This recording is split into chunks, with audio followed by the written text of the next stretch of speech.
말씀의 제목 수건을 벗은 얼굴로 라는 제목입니다. 수건을 벗은 얼굴로. 출애굽기 34장 29절부터 35절까지예요. 여러분 집에 수건은 있으시죠? 네. 수건은 참 용도가 다양해요.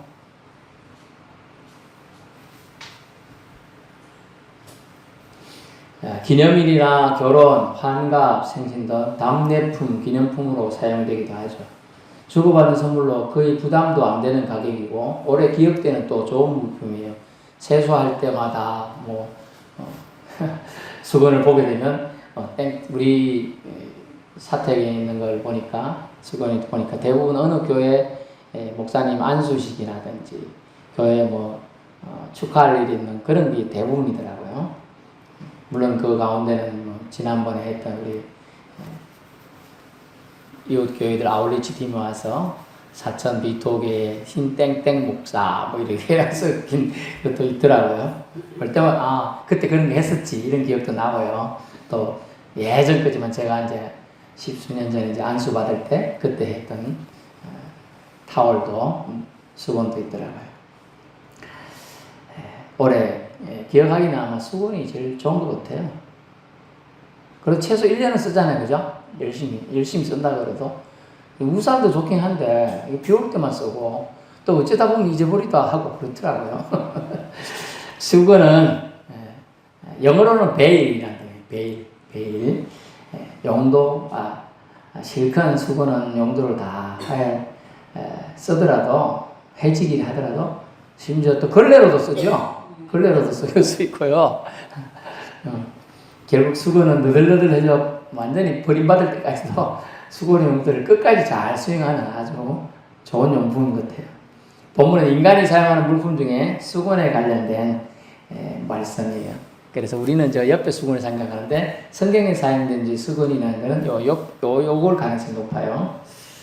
모세가 시내산에 여호와 하나님을 만나러 갔어요. 왜 갔죠? 법궤, 언약 이 말씀을 받으러 이제 올라갔었어요. 그는 거기서 하나님의 율법을 받아가지고 이제 내려왔지요. 근데 사람들은 모세 얼굴에서 하나님의 영광의 얼굴에 광채가 나는 걸 보게 됩니다. 빛이 나는 거 보고 남들 와 빛나서 좋다. 우리 보석을 좋아하는 이유가 뭐냐면 빛나서 좋아하잖아요. 여러분 보석 없지요? 한 개도 없어요? 사모님은 부자네.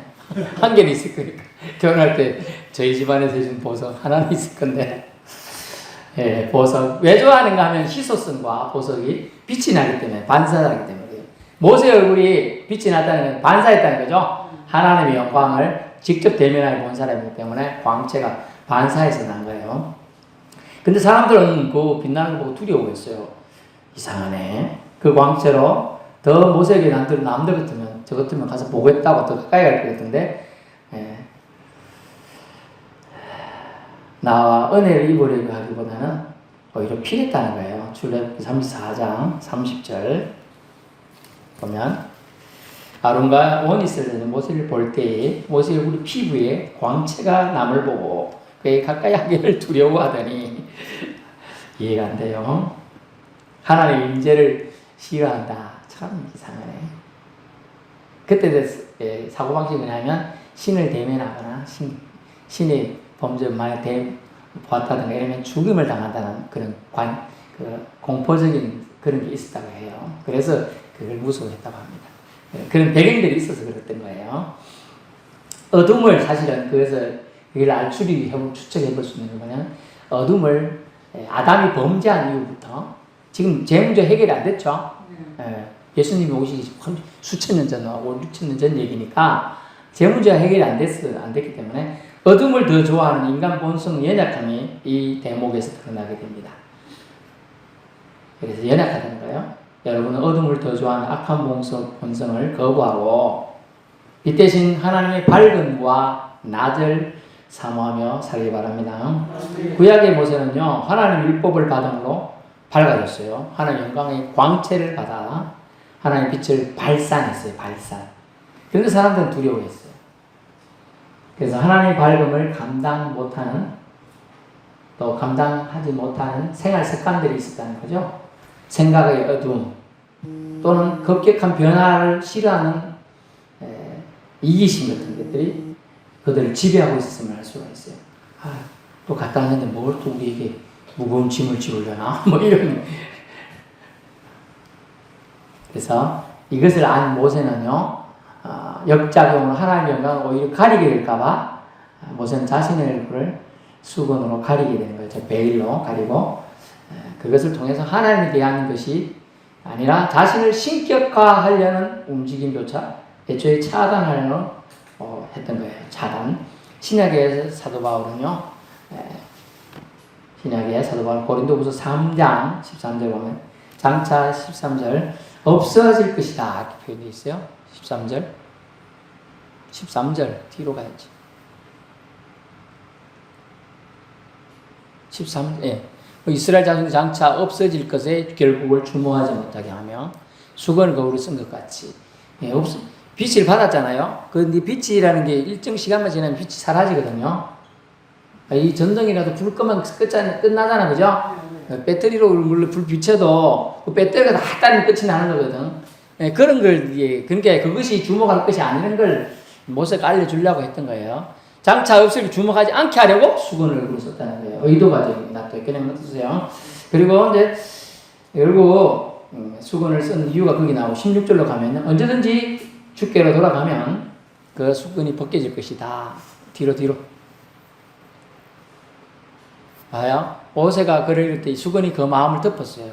모세의 글이 뭐냐면 창세기, 출애굽기, 레위기, 민수기, 신명이거든요. 모세오경. 글 읽을 때 수건이 그 마음을 덮었다고 하는 거예요. 16절을.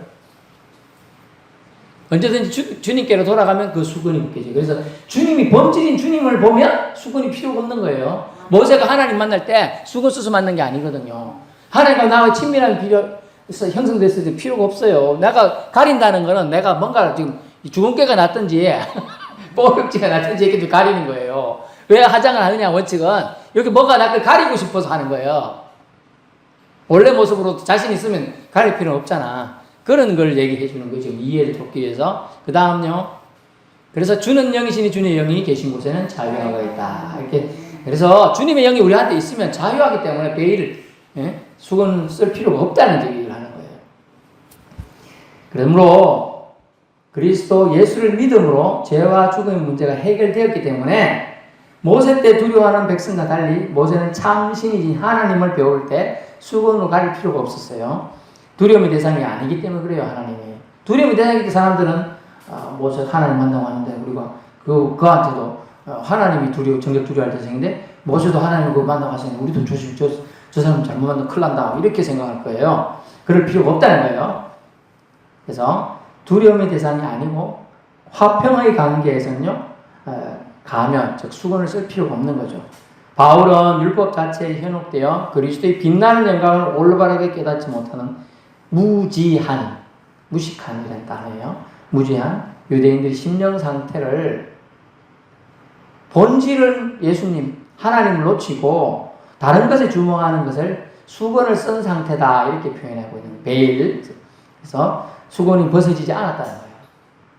율법을 주신 하나님을 봐야 되는데 율법에 묶여가지고 율법에만 집착하는 그걸 지금 경고하고 있는 내용이에요.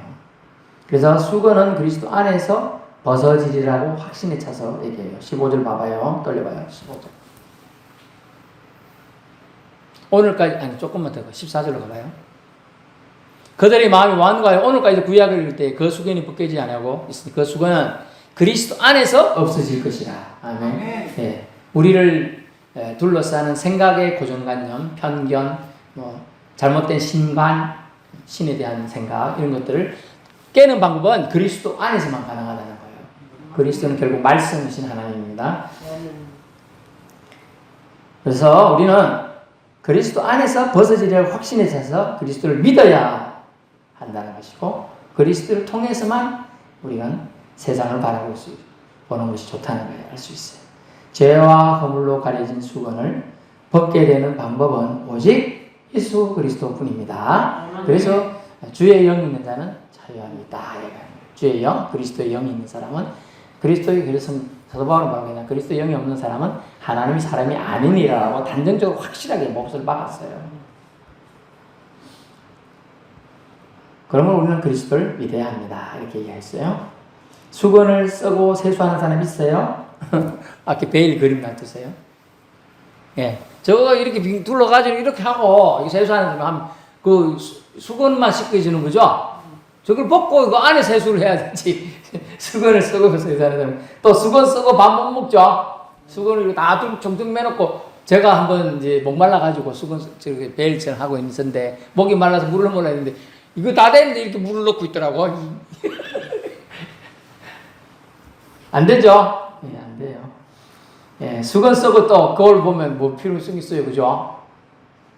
아, 거울 맨 얼굴로 보려고 하는데 수건을 다 둘러 쓰고 거울 보면 뭐 눈만 초롱초롱 보이겠지 뭐. 필요 없는 거예요. 그래서 예, 수건을 쓰고 거울을 안 보는 것처럼 수건을 벗고 주의 영광을 보아야 합니다. 아멘. 그래서 주의 영이 계신 곳에 자야 하겠습니다. 주의 영으로 저와 여러분 자유로워지길 축원합니다. 아멘. 결론 말씀드리는데요. 하나님의 영광을 위한 모세는 하나님의 영광을 취한 모세는 자기 영광의 광채가 빛이 났잖아요. 근데 그것 때문에 사람들이 오히려 하나님을 멀어질까봐 수건을 썼던 거예요. 근데 수건을 썼던 모습 때문에 오히려 사람들은 또 하나님을 먼 존재로만 생각하게 된다는 참 아이러니하네요. 그래서 하나님의 영광을 취한 모세는 친밀한 교제로 빛을 발산했어요. 드러냈죠. 하지만 백성이 자신에게 나타난 하나님의 영광의 그림자를 주목하는 것을 막고자 수건을 다시 취하게 된 거예요.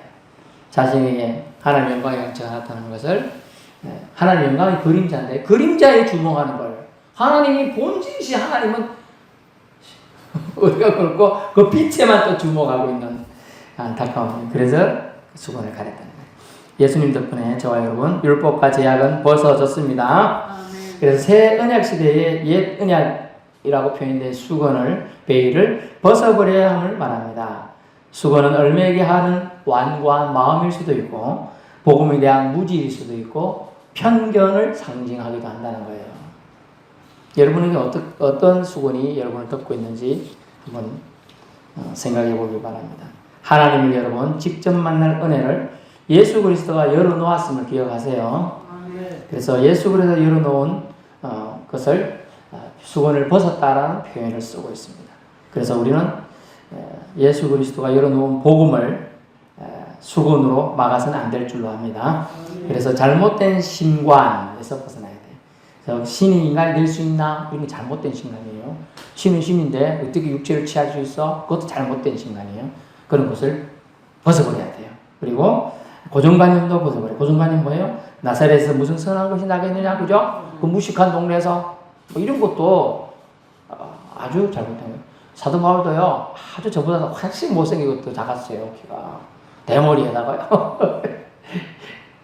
그런데 실제로는 얼마나 큰 학문이 뛰어난 사람인지 몰라요. 그래서 고정관념 가지면 안 된다는 거예요. 저것들도 그래요. 예수님이 이스라엘 사람이라고 나왔으니까 저렇게 생겼으라 생각해요. 그리고 어떤 사람이 한 15년 전인가 예수님은 이집트 사람처럼 좀 까무잡잡했을 거야. 이래가지고 기분이 나쁘더라고 저는. 제가 갖고 있던 고정관념은 예수님 저는 잘생겼다 생각하거든. 그런데 까마잡잡한 흑인이었을 거야. 이래서 막 그래가지고 편견이 있을 수 있죠, 그죠? 그리고 꼭 우리 다 백인으로 생각하는데 백인이 아닐 수도 있단 말이죠. 어쨌든 그래요. 그게 이제 고정관념들 이제 문제. 편견은 뭐예요? 목수의 아들이 무슨 우리를 가르칠 수 있겠어? 하나님 메시지를 전할 수 있겠어? 목수의 아들은 다른 말은 뭐예요? 일자 무식이라는 얘기거든. 배움이 있겠어, 그 사람이? 그 얘기 한 거예요. 그런 걸로 사람들은 수건을 사기가 가리고 있는 거예요. 안 볼란다! 하는 거예요, 지금. 안 볼란다. 안 볼란다. 우스갯소리로 목욕탕에 불이 났어요. 목욕탕에서. 막 때밀고 있는데, 불이야! 하고 막 튀나가잖아요. 가릴 곳이 많잖아요, 그죠? 그래가지고, 가릴 데가 많으니까 방법은 없고, 안고도 베일, 수건도 없고, 방법이 없어. 어쨌어요? 자기 눈만 가리고 나갔다네? 아무도 안 보라고. 베일, 수건의 역할이 그렇다는 거예요. 그래서 우리는 잘못된 신관, 고정관념, 편견은 오직 예수님의 사랑으로 눈뜬 그런 심령으로 극복을 해야 됩니다. 그래서 주의 영광에 참여하는 친밀하고 진실한 교제를 하여야 함을 오늘 본문은 말해주고 있습니다. 그러면서 마지막 주의 영광을 보면 주님의 영광을 힘입어 하나님의 형상으로 변화가 된다는 거예요. 우리는 모세는요 하나님의 영광을 받기 때문에 하나님의 영광을 힘입어서 하나님의 영광을 받아가지고 발산할 수 있었던 거예요. 똑같이 우리도 하나님의 영을 받아들이면 하나님의 영으로 하나가 됩니다. 어려운 말이긴 한데요. 여러분 또 다른 얘기를 해도 또 이해 안 될 수 있어. 제가 이 정도까지만 하는 거예요. 성경에는 아주 치명적인 말도 있죠. 창기와 합한 창기와 하나가 된 줄 모르느냐 라고 주청하는 말이 있죠. 똑같아요. 하나님이 거룩의 영을 받아들인 사람은 거룩한 거예요. 거룩을 위해서 노력하게 돼 있어요. 그렇지 않은 사람은 가짜 영, 잘못된 영을 받은 거예요. 거룩의 영을 받은 사람은 거룩해지려고 자기가 자꾸 노력을 해요. 이거 이러면 하나님한테 잘못하는 건데, 이러면 죄짓는, 이게 다 거룩의 영을 받은 사람이 깨닫게 되는 거예요. 그러므로 우리가 하나님이 주는 변화를 거절하지 말고 순종함으로 잘 받을 수 있게 바랍니다. 그래야 주님과 진실한 교제를 하고 우리가 베일을, 즉 수건을 안 쓰고 주님을 만날 수 있는 거예요. 주님 베일 안 쓰고 만나라고 직접 예수 그리스도가 십자가상에서 운명할 때 하늘 보좌에서 강력한 그거에 의해서 하나님과 우리 사이에 막힌 담을 허물었다는 증거로 휘장이 쫙 찢어진 걸 믿을 수 있기 바랍니다. 여러분, 그래서 하나님 앞에 직접 우리가 기도할 수 있는 거예요. 천주교처럼 가가지고 신부님 내가 이 죄를 지었는데요. 대신 주님께 용서해달라고 기도해주면 그럴 필요 없어요. 직접 주님께 기도하라고 했잖아요. 예수님이 직접 가르치셨어. 너희가 직접 기도할 때가 오나니 이때라 하면서 주기도문을 가르쳐 주잖아요. 기도하라고. 직접 기도해도 된다. 그런데 나 신부를 통해서 막 4대 기도해야 되고 무슨 그런 게 다 있어요. 무슨 참회 무슨 그 있고 뭐 복잡해요. 그 기도를. 그거들 안 들어가서 그들한테 안 외워서 그렇지. 그거 다 알면 그게 못해요. 신앙에서 그쪽 전국에서 할 수가 없어요. 저는 딱 가서 한 번을 학교 수업에 일하는 거 해서 가봤는데 일어났다 앉았다를 잠깐 1시간 사이에 10몇 번을 했어요. 앉았다 뭔지도 모르고 따라갔다 일어났다 앉았다 일어났다 앉았다. 예배 드리는 게 아니고 스트레스를 받더라고. 뭐 하는지 모르겠네. 뭐 하는데 또 일어났다. 그리고 알아듣지도 못하는 라틴어로 뭐래 신부가 앞에서 얘기해요. 몇 말, 자기도 몰라가 그거 보고 써난 거 몇 거로 쓰고 읽고 막 그냥 읽는 사람도 있고 못 읽는 한글로 밑에 써가지고 읽는 사람도 있어요. 그래가지고 무서워 죽겠더라고요. 저는 라틴어를 배웠기 때문에 읽을 줄 알거든요. 그걸 그래 대해주고 그래 해놓고 그 옆에 신부 보고 좀 하는데 막 이래 모른다고 그냥 하는 거야 그냥. 그래서 뭐 한 개 마리아에게 보내주세요. 그거 하나 신부에게 보내주세요. 아이고 신부님께 마리아님께 이러고 있어요. 거기에 의식에 그대로 들어가 있어요. 중요한 건 하나님이 예수님이 막힌 담을 허물어 해놨는데 왜 또 신부를 거쳐서 기도하라고 하냐고요. 그거 잘못된 거지. 그래서 거기서 갈려서 나와서 정도를 가라고 나온 거예요. 자꾸 저희 개신교도 자꾸 나쁜 쪽으로 가게 되면 또 타락하는 천주교처럼 돼버릴 수 있는 거예요. 그래서 돈이 들어가지고 우리 개신교도 지금 많이 타락했는데 다시 회복을 할 수 있도록 하나님 여기 감동 걸 때 이런 문제로 하나님 깨닫게 해주시나 그러면 그걸 그냥 멈추지 말고 그 기도를 하세요. 그 기도를 하면 여러분이 기도를 통하여 우리나라 한국교회가 정화되고 우리 교회도 정화되고 하나님 원하시는 방향으로 나아갈 줄 믿습니다. 기도하겠습니다.